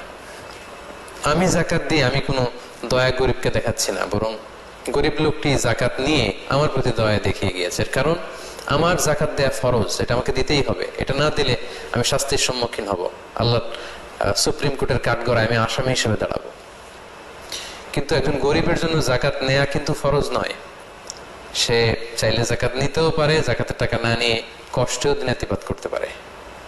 তার মানে আমি যাকাত দিয়ে তার প্রতি করুণা করছি না, বরং সে আমার কাছ থেকে যাকাত নিয়ে সে আমাকে হেল্প করে যাচ্ছে, আমাকে বাঁচাচ্ছে, সে আমার দায় মুক্তি ঘটাচ্ছে সে। কারণ এটা দিতে না পারলে আমি কিন্তু দায় থেকে মুক্ত হচ্ছি না।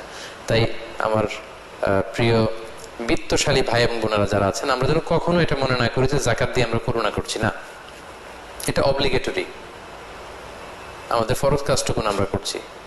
এজন্য সূরা তিরমিজির একটি হাদিসে আল্লাহ রাসূল সাল্লাল্লাহু আলাইহি ওয়াসাল্লাম বলেছেন, ইযা আদাইতা যাকাতা মালিক ফাকাদ কাদাইতা মা আলাইক। যখন তুমি যাকাত দিলে তখন তুমি করুণা করোনি, বরং তোমার উপর যেটা অবধারিত ছিল তুমি সেটাই করেছো। এবং ইসলামের এই যাকাতের সিস্টেম, এটা রাষ্ট্রীয়ভাবে উত্তোলনের কথা, অর্থাৎ গভর্নমেন্ট এই যাকাতকে কালেক্ট করবে এবং যারা গরিব পুর সিটিজেন আছে তাদের মধ্যে বিতরণ করবে। সহিহ বুখারীর বর্ণনা যে তুখাযু মিন আগনিয়াইহিম ওয়া তুরাদ্দু আলা ফুকারাইহিম। It will be taken from the richer section of the society and it will be distributed to the poor people, the vulnerable people of the society. এটা মুসলিম সমাজের ধনীদের থেকে উত্তোলন করা হবে এবং গরিবদের মধ্যে বিতরণ করে দেওয়া হবে, যাতে করে সমাজে দারিদ্র্য বিমোচন হয়ে যায়, খাদ্যের অভাবে, টাকার অভাবে কেউ যাতে আর কখনো কষ্ট না পায়। অর্থাৎ এই অর্থের তারল্য, এই লিকুইডিটি যাতে সবার হাতে হাতে থাকে, সবাই মিলে যাতে একটা সুখী সমৃদ্ধ দেশ এবং সমাজ গড়ে তুলতে পারে। এবং আমরা কিন্তু দেখেছি এটা সুফল। আমরা যদি ওমরে ফারুক রাদিয়াল্লাহু তাআলা আনহুর সময়কালের দিকে তাকাই, উসমান যুন নূরাইনের সময়কালের দিকে তাকাই, আমরা পঞ্চম খলিফা ওমর ইবনে আব্দুল আজিজের সময়কালে যদি তাকাই, যাকাতের সঠিক এবং সুষ্ঠু ব্যবহারের মাধ্যমে ওনারা এমন ওয়েলফেয়ার স্টেট গঠন করেছিলেন যে জাকাতের টাকা দেওয়ার মতো লোক ছিল না। মক্কা মদিনাতে অন্যান্য গভর্নররা জাকাতের টাকা যখন পাঠাতো তখন ওনারা হিমশিম খেয়ে যেতেন যে এই জাকাতের টাকা কোথায় দিবে। মক্কায় মদিনায় এই দুইটি বড় শহরে জাকাত নেওয়ার মতো একজন লোক নেই, জাকাতের টাকা রিসিভ করার মতো একজন লোক ছিল না। এবং আমাদের প্রিয় মাতৃভূমি বাংলাদেশকে আমরা অনেকে গরিব দেশ বলি বা নিম্ন আয়ের একটা দেশ বলি, আমাদের দেশেও যে যে পরিমাণে বিত্তশালীরা আছেন, বিজনেস মেকাররা আছেন বা সিআইপিরা আছেন, তারা সবাই যদি সঠিক পদ্ধতিতে ইসলামের দেখানো যে গাইডলাইন সেই পদ্ধতিতে যদি জাকাত দেওয়া হতো এবং সেন্ট্রালি গভর্নমেন্ট যদি এই জাকাত সঠিকভাবে কালেক্ট করে সঠিকভাবে ডিস্ট্রিবিউশন করতো, তাহলে বাংলাদেশে কোনো গরিব থাকতো না। আমাদের বাংলাদেশের দারিদ্র্য মোচন করে আমরা মিয়ানমারে কিছু জাকাতের টাকা পাঠাতে পারতাম, মিয়ানমারের মুসলমানদের জন্য। ইন্ডিয়ার কয়েকটা স্টেটকে আমরা দারিদ্র মুক্ত করতে পারতাম এই জাকাতের টাকা দিয়ে। কিন্তু সেইভাবে কিন্তু জাকাত উত্তোলন বা জাকাত ডিস্ট্রিবিউশনের যে ডায়নামিজম সেটা কিন্তু আমরা দেখতে পাচ্ছি না। এবং কোন ইসলামী দল যদি ক্ষমতায় যেতে পারে তাদেরকেও আল্লাহ তাআলা চারটি মূলনীতি বা চার দফা মূলনীতি বেঁধে দিয়েছেন। আল্লাহ তাআলা বলছেন ওয়াল্লাযীনা ইম্মাক্কান্নাহুম ফিল আরদি আকামুস সালাতা ওয়া আতাউয যাকাতা ওয়া আমারু বিল মা'রুফি ওয়া নাহাউ আনিল মুনকার ওয়ালিল্লাহি আকিবাতুল উমুর। যারা ক্ষমতার চেয়ারে বসবে তারা চার দফা মূলনীতি নিয়ে কাজ করে যাবে। প্রথমে তারা সালাত কায়েমের ব্যবস্থা করবে রাষ্ট্রীয়ভাবে, তারপর তারা যাকাত আদায়ের ব্যবস্থা করবে দারিদ্র্য বিমোচনের জন্য, তারপর তারা ভালো কাজের, কল্যাণমূলক কাজের, ওয়েলফেয়ার অ্যাক্টিভিটিসের ব্যাপারে তাদের জনগণকে ইন্সপায়ার করবে এবং সবশেষে তারা অকল্যাণকর কাজ, যেটা মানুষের জন্য ক্ষতিকর, এই কাজ যাতে, এই কাজ থেকে যাতে মানুষ বিরত থাকে সেগুলোর ব্যাপারে উদ্বুদ্ধ করবে। তো এভাবে ইসলাম কিন্তু আমাদেরকে যাকাতের ব্যাপারে গুরুত্ব আরোপ করেছেন। পাশাপাশি কোরআনের বিভিন্ন জায়গায় আমরা যখন বিশ্বাসীদের গুণাবলীর কথা পড়ি, যে বিশ্বাসীদের গুণাবলী কেমন, সেখানে কিন্তু আল্লাহ তাআলা বিভিন্ন জায়গায় বলেছেন যে ওয়াল্লাযীনা হুম লিযাকাতি ফাঈলুন। সূরা মুমিনুনে বিশ্বাসীদের যে গুণাবলী পাওয়া যায়, সেখানে আল্লাহ বলছেন বিশ্বাসীরা তারা তাদের উপর যখন যাকাত ফরজ হয় তারা এই যাকাতকে তারা আদায় করে, এই যাকাত প্রদানে তারা গরিমসি করে না।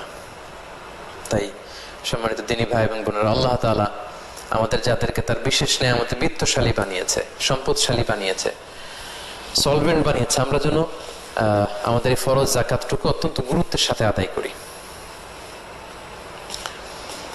এ পর্যায়ে আমরা জানবো যাদের উপরে আল্লাহ তাআলা যাকাত ফরজ করেছেন, যাকাত ফরজ হওয়ার পরেও যারা এই যাকাত আদায় করেনি তাদের ব্যাপারে ইসলাম কি বলে, তাদের ব্যাপারে কোন শাস্তির ঘোষণা আছে কিনা সে ব্যাপারে আমরা শুনবো।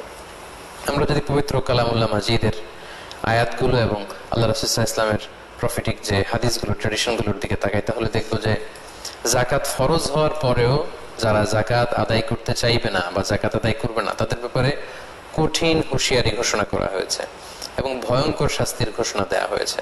সূরা তাওবার 34 নম্বর আয়াতে আল্লাহ তাআলা এই ব্যাপারে যাকাত যারা আদায় করবে না তাদের শাস্তির ব্যাপারে সুস্পষ্ট ঘোষণা দিয়েছেন। আল্লাহ বলছেন ওয়াল্লাযীনা ইয়াকনিজুনা আয-যাহাবা ওয়াল ফিদ্দাতা ওয়ালা ইউনফিকুনাহা ফি সাবিলিল্লাহি ফাবাশশিরহুম বিআযাবিন আলীম। নবী হে, যারা স্বর্ণ, রৌপ্য, টাকা পয়সা, ব্যাংক ব্যালেন্স এগুলোকে গচ্ছিত করে রাখে, যাকাত ফরজ হওয়ার পরেও যাকাত দেয় না, তাদেরকে আপনি কঠিন আযাবের, কঠিন শাস্তির সুসংবাদ দিন। শাস্তির আসলে সুসংবাদ হয় না, শাস্তির হয় দুঃসংবাদ।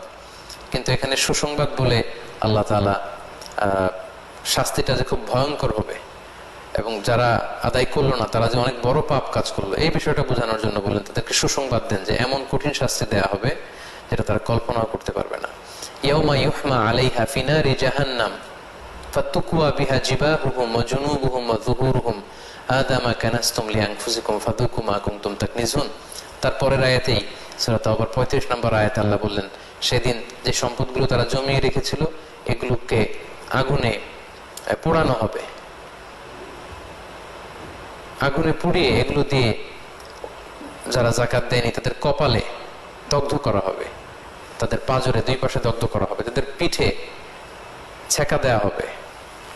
এই সম্পদগুলোকে বিশাল লোহার খুন্তি বানিয়ে কপালে, পাঁজরে, পিঠে তাদেরকে ছেঁকা দেওয়া হবে। তাদেরকে বলা হবে হাযা মা কানাসতুম লিআনফুসিকুম, এই তো তোমাদের সম্পদগুলো যেগুলো তোমরা নিজেদের জন্য গচ্ছিত রেখেছিলে। ফাযুকু মা কুনতুম তাকনিজুন, এখন যেগুলো জমা করে রেখেছিলে এগুলো স্বাদ, যেহেতু খাওয়ার জন্যই তোমরা রেখেছিলে, আজকে এগুলো স্বাদ তোমরা খাও, এগুলো তোমরা ভক্ষণ করো। এভাবে ভয়ঙ্কর শাস্তি কিন্তু যারা যাকাত দেয়নি তাদেরকে দেয়া হবে। সূরা আলে ইমরানের মধ্যে আল্লাহ তাআলা বলছেন সাইয়ুতাওয়াকুনা মা বাখিলু বিহি ইয়াউমাল কিয়ামাহ, যারা যাকাত দেওয়ার ক্ষেত্রে গরিমসি করেছে, কৃপণতা করেছে, ওই যাকাতের সম্পদগুলোকে লোহার বেড়ি বানিয়ে তাদের গলায় পড়া হবে ইয়াউমুল কিয়ামা, এবং সেই লোহার বেড়ি কিয়ামতের মাঠেই তার গলার মধ্যে পরিয়ে তাকে টানা হেঁচড়া করা হবে। সম্মানিত দিনী ভাই এবং বোনেরা, পৃথিবীতে যত পাপ আমরা করব এই সকল পাপের শাস্তি কিন্তু দেয়া হবে জাহান্নামে ঢুকিয়ে। এই পৃথিবীতে যে সমস্ত পাপ করা হয়েছে এই পাপের জন্য আগে কিয়ামতের ময়দানে বিচার হবে, বিচার শেষে জাহান্নামে ঢুকিয়ে শাস্তি দেয়া হবে। কিন্তু মানিউজ যাকাত, যে যাকাত দিতে চায় না, যাকাত ফরজ হওয়ার পরেও যে যাকাত দেয় না, তার শাস্তি কিন্তু হাসুরের মাঠেই হবে। আল্লাহ বলছেন সাইয়ুতাওয়াকুনা মা বাখিলু বিহি ইয়াউমাল কিয়ামা, যে ব্যাপারে তারা কৃপণতা করবে যাকাত দেওয়ার ব্যাপারে, তাদেরকে এই যাকাতের সম্পদগুলোকে লোহার বেড়ি বানিয়ে তাদের গলায় পরা হবে ইয়াউমাল কিয়ামা, in the day of judgement, in the resurrection.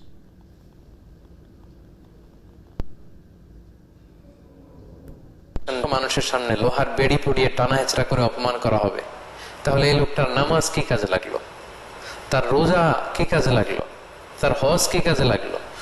উনি যে তাহাজ্জুদের সালাত আদায় করতেন রাতে উঠে, তা এই তাহাজ্জুদ তার কি কাজে লাগলো? যদি এই যাকাত আদায় না করার কারণে কিয়ামতের ময়দানে লক্ষ মানুষের সামনে তাকে এইভাবে অপমানিত হতে হয়, ইনসাল্টেড হতে হয়, তাহলে তার নামাজ, রোজা, তার হজ, তার তাহাজ্জুদ, তার জিকির কোনো কাজেই তো লাগলো না।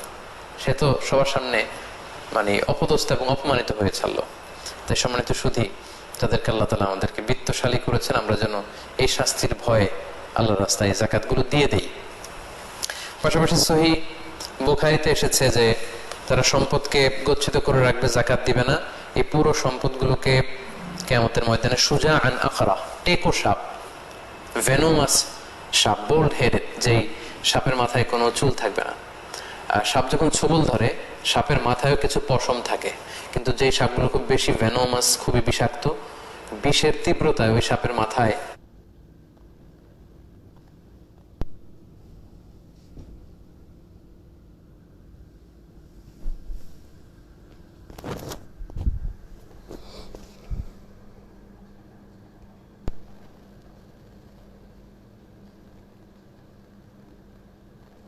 এসে ছোবল মারতে থাকবে আর বলতে থাকবে আনা মালুক আনা কানজুক, আমি তোমার সম্পদ, আমি তোমার গচ্ছিত ধন সম্পত্তি, আমাকে ভোগ করার জন্য রেখে দিয়েছিলে, আজকে আমাকে ভোগ করো, আজকে আমাকে খাও।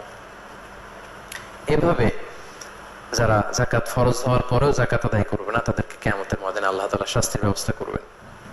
আমরা এই পৃথিবীতেও যদি একটু খেয়াল করি, তাহলে কারুনের ঘটনাকে আমরা ঐতিহাসিকভাবে এখানে উপস্থাপনা করতে পারি। কারুন ছিল বনী ইসরাইলের সবচাইতে ধনাঢ্য ব্যক্তিদের একজন, এবং তিনি ছিলেন সম্পর্কের দিক থেকে মুসা আলাইহিস সালামের কাজিন, চাচাতো ভাই। তো মুসা আলাইহিস সালাম কারুনকে অনেকবার যাকাতের আদেশ করেছে, যে কারণ তুমি, আল্লাহ তাআলা এই সম্পদ তোমাকে দিয়েছে, তুমি যাকাত দাও। কিন্তু কারুন অস্বীকার করে বলল, ইন্নামা উতীতুহু আলা ইলমিন ইনদি, আমি আমার বুদ্ধি, বিবেচনা, জ্ঞান আর ইন্টেলেক্টকে কাজে লাগিয়ে এই সম্পদ উপার্জন করেছি, আমি কোনো যাকাত টাকাত এগুলো কিছু দিব না। মুসা আলাইহিস সালাম বারবার রিমাইন্ডার দেওয়ার পরেও যখন সে শোনেনি, তখন মুসা আলাইহিস সালাম কারণকে বলল, তাহলে তুমি আল্লাহর পক্ষ থেকে আযাবের অপেক্ষায় থাকো। ঠিকই আল্লাহ তাআলা আযাব পাঠালেন। আল্লাহ বললেন ফাখাসাফনা বিহি ওয়া বিদারিহিল আরদ, সূরা কাসাস আজও সাক্ষী। আল্লাহ বলছেন ফাখাসাফনা বিহি ওয়া বিদারিহিল আরদ ওয়া মা কানা লাহু মিন ফিআতিন ইয়ানসুরুনাহু মিন দুনিল্লাহ ওয়া মা কানা মিনাল মুনতাসিরিন, আমি কারুনকে তার সমুদয় সম্পদ সহ জামিনে দাবিয়ে দিলাম। এবং সহিহ বুখারীতে এসেছে যে কারুন তার সব সম্পদ সহ প্রতিদিন 1 বিঘত করে আন্ডারগ্রাউন্ডে যেতেই থাকবে up to the day of judgement, কিয়ামত পর্যন্ত সে নিচের দিকে যেতেই থাকবে। এবং আমি স্বচক্ষে এই কারণের এই ধ্বংসাবশেষ, এই জায়গায়, ভয়ঙ্কর জায়গায়, এই লোকেশন আমি দেখে এসেছি।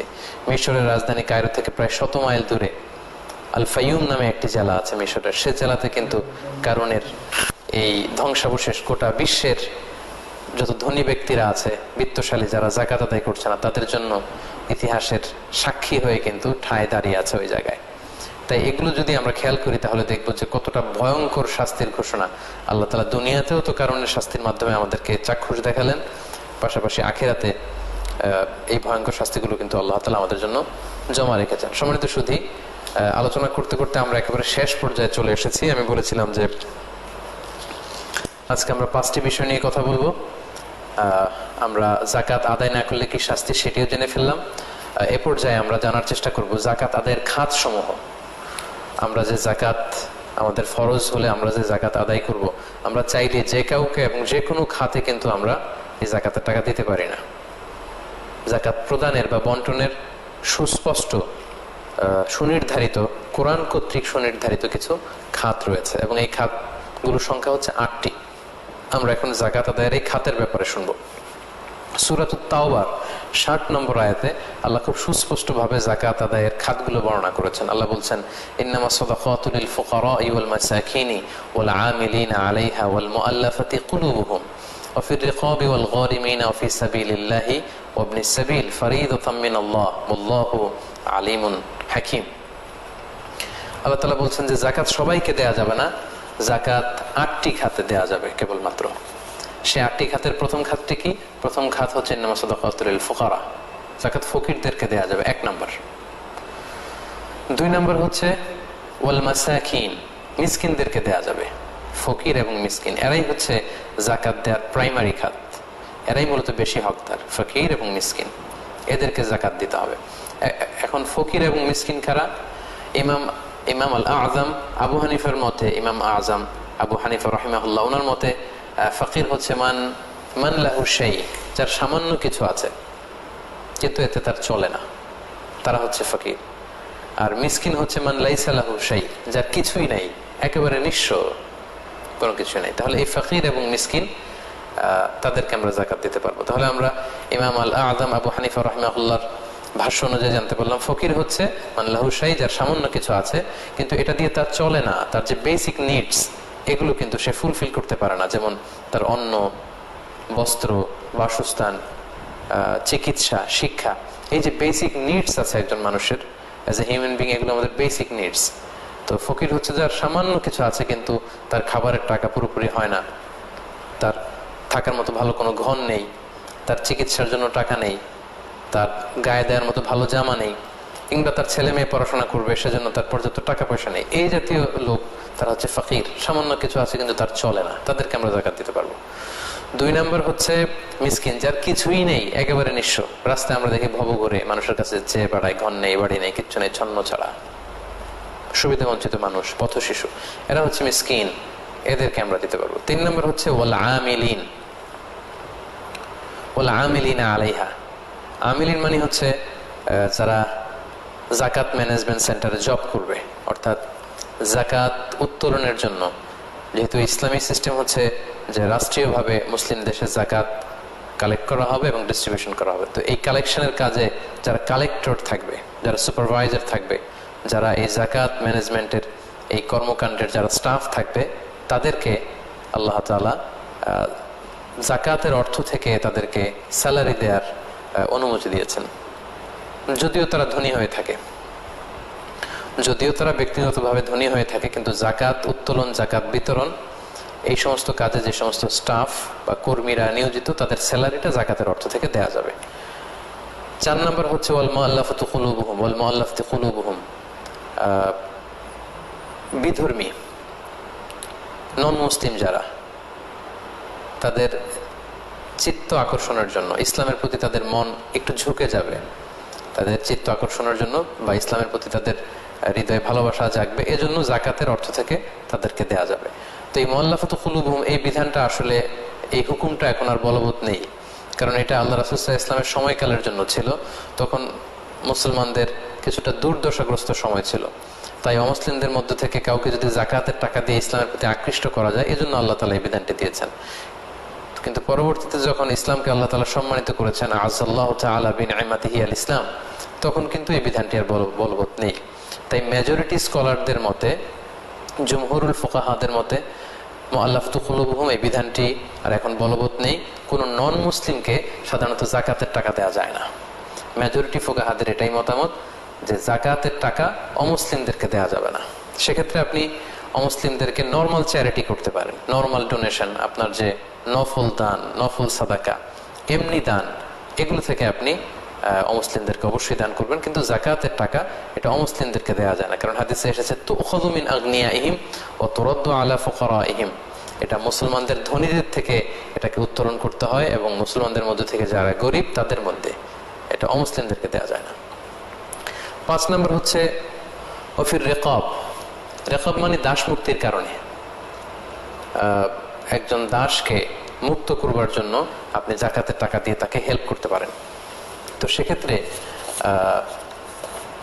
এই বিধানটি কিন্তু এখন নেই বা এখন প্রচলনে নেই, দাস মুক্তির বিষয়টি। এটি আল্লাহ রাসূল সাল্লাল্লাহু আলাইহি ওয়াসাল্লামের সময়কালে ছিল, সাহাবাদের সময় ছিল, এখন এটির প্রচলন নেই। আবার যখন ইমাম মাহদী আলাইহি রাহমা উনি যখন আসবেন, ঈসা আলাইহিস সালাম যখন আসবেন, আবার সেই যুদ্ধ বিগ্রহের সময়কালে আবার সেই দাসের প্রথাটি আসবে।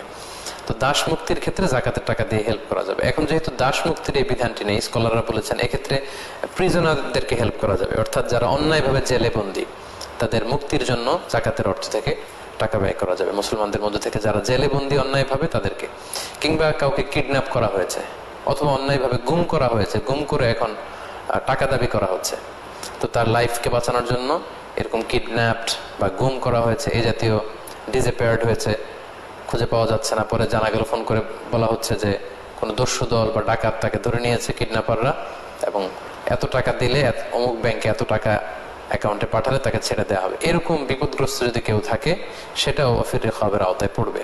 আমরা এই জাতীয় ভিকটিমদেরকেও জাকাতের টাকা দিয়ে হেল্প করতে পারি। এরপর হচ্ছে অফিস সাবিলিল্লাহ। 7 নম্বর হচ্ছে অফিস সাবিলিল্লাহ, মানে আল্লাহর রাস্তায়। এটা আসলে ব্যাপক বিষয়, তবে মেজরিটি স্কলারদের মতামত হচ্ছে অফিস সাবিলিল্লাহর দ্বারা উদ্দেশ্য হচ্ছে যারা আল্লাহর রাস্তায় জেহাদে আছে, আল্লাহর জমিনে আল্লাহর দ্বীনকে লিইলাই কালিমাতিল্লাহ, মানব রচিত সমস্ত মতবাদের উপরে আল্লাহর জমিনে আল্লাহর দ্বীনকে বাস্তবায়নের জন্য যারা সশস্ত্র সংগ্রাম করছে, এরকম মুজাহিদিনদেরকে, সংগ্রামের জন্য যারা আল্লাহর রাস্তায় আছে, এরকম মুজাহিদদেরকে জাকাতের টাকা দিয়ে তাদেরকে সাহায্য সহযোগিতা করা যাবে। এটা হচ্ছে মূল অর্থ ফিসাবিলিল্লাহ। এছাড়াও অনেক স্কলাররা এটাকে আমভাবে নিয়েছেন, অর্থাৎ যে কোনো ভাবে ইসলাম যেখানে বিপন্ন সেখানে ইসলামকে বিজয়ী করবার জন্য যে কোনো সেক্টরে এটাকে আমভাবে ফিসাবিলিল্লাহ ধরে সেখানেও কিন্তু যাকাতের টাকা দেওয়া যাবে বলে অনেকে বলেছেন। এবং বিশেষ করে আমাদের বাংলাদেশে যে সমস্ত কওমি মাদ্রাসাগুলো আছে বা অনেক আলিয়া মাদ্রাসা কিংবা অনেক হেফজখানা যেখানে অনেক ছাত্র এতিম ছাত্ররা পড়ে, তো তারাও কিন্তু ফিসাবিলিল্লাহ আল্লাহর রাস্তায় তারা তাদের জীবনকে ডেডিকেট করছে। তাদের অনেকের হয়তো আর্থিক সঙ্গতি নেই পড়াশোনা করবার জন্য, তো তাদেরকেও কিন্তু ফিসাবিলিল্লাহর খাতে আপনি যাকাতের টাকা দিতে পারবেন। সেক্ষেত্রে সরাসরি কোনো মাদ্রাসায় যাকাতের টাকা দেওয়া যায় না, বরং মাদ্রাসার যদি লিল্লা বোর্ডিং থাকে বা সেখানে যদি যাকাত ফান্ড থাকে সেখানে আপনি দিতে পারবেন। এর কারণ হচ্ছে যাকাত কোনো ব্যক্তিকে মালিক বানিয়ে দিতে হয়, সরাসরি মালিক বানিয়ে দিতে হয়। সেক্ষেত্রে একটা পদ্ধতির মধ্য দিয়ে দেয়া যায়, অর্থাৎ সেখানে যদি কোনো মাদ্রাসায় ফর্ম থাকে, যেই ফর্মে দুস্থ গরিব ছাত্ররা স্বাক্ষর করে এটা জানায় যে আমার পক্ষ থেকে মাদ্রাসাকে আমি যাকাতের অর্থ গ্রহণ করবার জন্য প্রতিনিধি হিসেবে সেট করলাম, সেক্ষেত্রে অন বিহাফ অফ স্টুডেন্ট ছাত্রদের পক্ষ থেকে মাদ্রাসায় যাকাতের টাকাগুলো কালেক্ট করতে পারবে। তারপর যাকাত বিতরণের 7 নম্বর খাত হচ্ছে ওয়াল গারিমিন, ঋণগ্রস্ত ব্যক্তিকে তার ঋণের দায় থেকে মুক্তি দেওয়ার জন্য যাকাতের টাকা দিয়ে তাকে হেল্প করা যাবে। তবে সেক্ষেত্রে কথা হচ্ছে যারা বেসিক নিডস, নিজের জীবন বাঁচানোর জন্য, জীবন ধারণের জন্য আমাদের যে বেসিক নিডগুলো আছে, আমাদের যে মৌলিক অধিকার, এগুলো রক্ষার জন্য যারা ঋণ করেছে, এগুলোর জন্য যারা ঋণ করে ঋণে জর্জরিত তাদেরকে যাকাতের টাকা দিয়ে আমরা হেল্প করতে পারবো। এক্ষেত্রে বিলাসিতাময় জীবনযাপনের জন্য যারা অনেক দামি গাড়ি কিনেছে, অনেক দামি বাড়ি কিনেছে এবং সেগুলোর কারণে সে ঋণগ্রস্ত, এই সমস্ত লোকদের জন্য নয়, বা ব্যাংকে যাদের হাজার কোটি টাকা ঋণ, এই সমস্ত লোকের জন্য নয়। সাধারণত বেসিক নিডগুলোকে ফুলফিল করার জন্য যারা ঋণ করে ফেলেছে এবং এই ঋণের দায় বয়ে বেড়াচ্ছে, ঋণে জর্জরিত, তাদেরকে কিন্তু আমরা যাকাতের টাকা দিয়ে সহযোগিতা করতে পারি। সর্বশেষ হচ্ছে ইবনুস সাবিল, মানে হচ্ছে পথিক বা মুসাফির। সফরে এসে কোনো লোক যদি নিঃস্ব হয়ে যায় তখন যাকাতের টাকা দিয়ে তাকে হেল্প করা যাবে। তার বাড়িতে পৌঁছার জন্য তার যতটুকু টাকা প্রয়োজন সেই টাকা দিয়ে আমরা তাকে হেল্প করতে পারবো। তার নিজ এলাকায় যদিও সে ধনী হয়ে থাকে, ব্যক্তিগতভাবে সে ধনী বা নিজ এলাকায় তার অনেক টাকা পয়সা, কিন্তু সফরে এমন এক জায়গায় এসেছে সেখানে সে নিঃস্ব, টাকা পয়সা নেই, এই লোককে হেল্প করার জন্য আমরা যাকাতের টাকা দিয়ে সহযোগিতা করতে পারি। তো এই যুগে সাধারণত এটা খুব বেশি প্রয়োজন হয় না, কারণ এখন ক্রেডিট কার্ডের ব্যবস্থা আছে, বিকাশের ব্যবস্থা আছে, ফোনের ব্যবস্থা আছে, হয়তো যোগাযোগ করে সামহাও কেউ টাকা ম্যানেজ করতে পারবে। কিন্তু যদি ম্যানেজ করতে না পারে তাহলে মুসাফির অবস্থায় কেউ যদি নিঃস্ব হয়ে যায়, যদিও সে ধনী হয়ে থাকে কিন্তু সফরের মাঝখানে বা ভিন দেশে বা ভিন্ন এলাকায় সে যদি বিপদে পড়ে যায়, এই সমস্ত মুসাফির লোককেও কিন্তু আমরা যাকাতের অর্থ থেকে সহযোগিতা করতে পারি। সম্মানিত দিনী ভাই এবং বোনেরা, আশা করি কোন কোন খাতে, কোন 8টি খাতে যাকাতের অর্থ ব্যয় করা যাবে এ ব্যাপারে আপনারা সম্যক একটি ধারণা পেয়েছেন। তাহলে সম্মানিত সুধীবৃন্দ, আমরা আজকে যাকাত শিরোনামে যে আলোচনাটি শুরু করেছিলাম, এখানে বেসিকলি 5টি পয়েন্টে আমরা কথা বলেছি। আমরা প্রথমে বলেছি সাদাকা বা দানের গুরুত্ব, তাৎপর্যের ব্যাপারে কথা শুনেছি। তারপর আমরা শুনেছি সাদাকায়নের বা দানের কিছু ইসলামী দৃষ্টিভঙ্গির ব্যাপারে আমরা জানতে পেরেছি। তারপর যাকাতের গুরুত্ব, তাৎপর্য, ডাইনামিজম অফ যাকাত, এ ব্যাপারে আমরা জানতে পেরেছি। চতুর্থ পর্যায়ে যাকাত যাদের উপর ফরজ হয়েছে তারা যদি যাকাত আদায় না করে তাদের জন্য কি কঠিন শাস্তির ঘোষণা আছে সে ব্যাপারে আমরা শুনেছি। এবং সবশেষে কোন কোন খাতে যাকাত দেয়া যাবে এ ব্যাপারে আমরা জানতে পেরেছি। আমরা ধারাবাহিকভাবে যাকাত রিলেটেড অন্যান্য যে পয়েন্টগুলো আজকে আমি আমার ফেসবুক স্ট্যাটাসে উল্লেখ করেছি সেগুলো নিয়ে আমরা সামনের রমাদানের যে আরো 2টি বৃহস্পতিবার পাবো, সেই 2টি বৃহস্পতিবারে মিজানুর রহমান আজহারি নামের এই ভেরিফাইড পেজটি থেকে বাংলাদেশ সময় রাত 9:45 আবার আমরা যাকাত সম্পর্কে লাইভে আলোচনা শুনতে পারবো। আশা করি আজকের এই আলোচনা থেকে আপনারা উপকৃত হয়েছেন। আপনারা যারা যুক্ত হয়েছেন আপনাদের সবাইকে আবারও আন্তরিক অভিনন্দন এবং মোবারকবাদ জানাতে চাই। এবং আমি রিকোয়েস্ট করবো আপনারা যারা যুক্ত হয়েছেন মেহরবানি করে আজকের লাইভটি শেয়ার করে দিন, যাতে অন্যান্যরাও আজকের আলোচনা থেকে উপকৃত হতে পারে। আল্লাহ তাআলা আপনাদের সবাইকে ভালো রাখুন, সুস্থ রাখুন, ঈমানের সাথে রাখুন। সুবহানাকাল্লাহুম্মা বিহামদিকা আশহাদু আল্লা ইলাহা ইল্লা আনতা আস্তাগফিরুকা ওয়া আতুবু ইলাইক। এখানে আজকের লাইভটি শেষ করছি। আসসালামু আলাইকুম ওয়া রাহমাতুল্লাহি ওয়া বারাকাতুহু।